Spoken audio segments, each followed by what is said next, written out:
છોકરાઓને રોટલી ખવડાવવાનો best option છે, જે ચીઝ બોલને પણ પાછા પાડે છે. તો સૌપ્રથમ આપણે લઈ લઈશું બટેકા. તો બટેકાને આપણે સ્મેશ કરી લઈશું. અંદર નાખીશું મીઠું, મરી પાવડર, આમચૂર પાવડર, ગરમ મસાલો અને લીલા મરચાં એડ કરી દઈશું અને આપણે મિક્સ કરી દઈશું.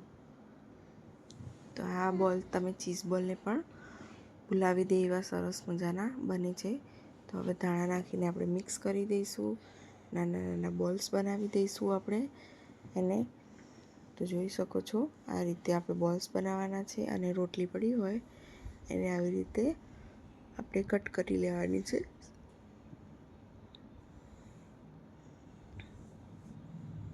તો આવી રીતે રોટલીને આપણે લચ્છા બનાવી દઈશું અને એક બાઉલમાં ભરી લઈશું.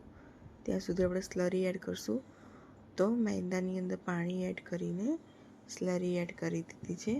તો જે બોલ્સ બનાવ્યા હતા એ મેંદામાં ડીપ કરીને રોટલીમાં આપણે આ રીતે કરી દઈશું, જેથી કરીને સરસ મજાનું કોટિંગ થઈ જશે.